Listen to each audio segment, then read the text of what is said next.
So if you like capturing portraits with bags of bokeh, then you are going to want to stick around for this one today, because I am taking a look at the Astrhori 50mm f1.4 tilt lens.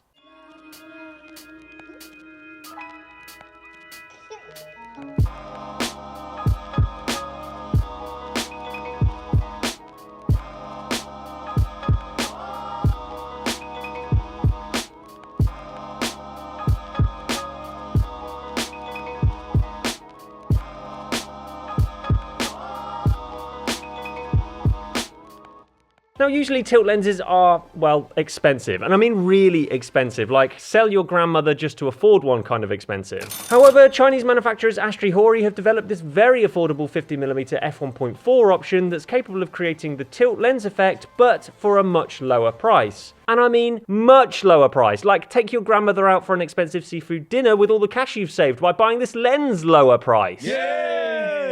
Now, at first glance, this lens is pretty impressive. It's entirely made from metal and feels solid as a rock in the hand. It's also fairly compact and lightweight, meaning that it could feel right at home on the front of a full-frame camera or APS-C camera body. However, when it comes to handling, this is kind of where things go tits up. To start with, the lens cap is metal, which is a nice touch, but it is a screw-on cap, which takes an absolute age to take on and off.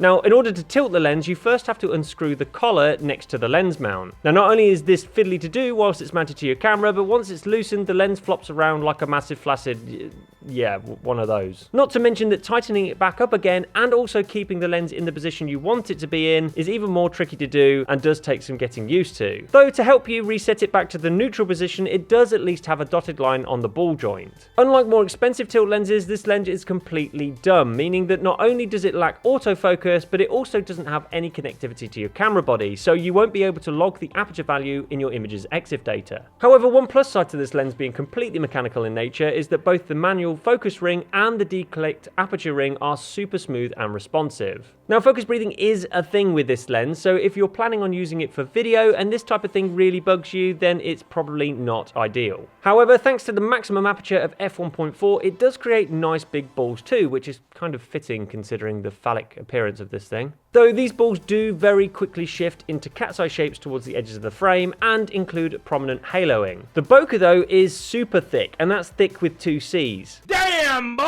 he's thick! And if the sight of this is getting you revved up, then just wait for the real life images in just a moment. Lens flare is pretty wild on this thing, and unfortunately there's no lens hood in the box either, so you're just going to have to avoid shooting into strong lighting if you don't want washed out images. On a longitudinal chromatic aberration test, there's green fringing at the top and a hint of magenta colouring at the bottom, but overall really not the worst results I've ever seen. So enough with the technical stuff. How does this thing actually work? Well, altering the angle of the lens will shift the plane of focus, allowing you to create unusual looking images with a super thick blur. The more dramatic the angle, the more dramatic the bokeh will look. Though doing this will create a heavy vignette at the corners of the frame, and this can either be fixed in Lightroom or Photoshop afterwards, or by simply cropping in your image slightly. Or of course you can just shoot at a less dramatic angle, which will prevent the vignetting but will also reduce the intensity of the blur. Pointing the lens straight up or down will create a horizontal line of focus, whilst tilting it to the left or right will create a vertical line. You can also try shooting your subject from a height, which will create the illusion that you're looking down on a miniature model, which is pretty cool, and also a good way to fuel your god complex. I am a god, you dull creature, and I will not be bullied by that. Oh, and by the way, if you are enjoying this video, please don't forget to give it a quick thumbs up. It really does help the channel to be found. Thank you in advance for doing that.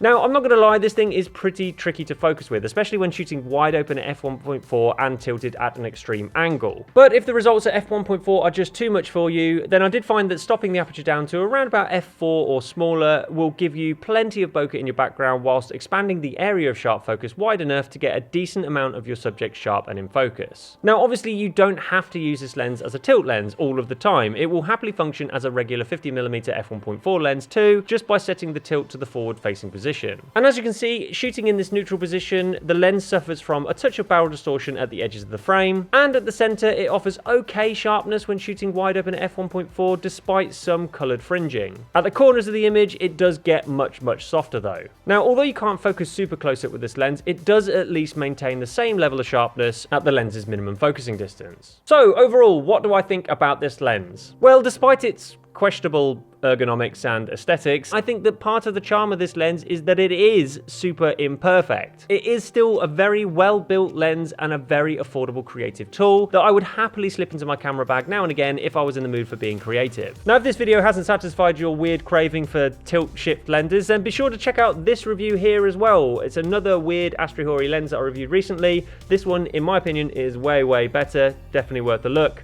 Subscribe down below. See you in the next one.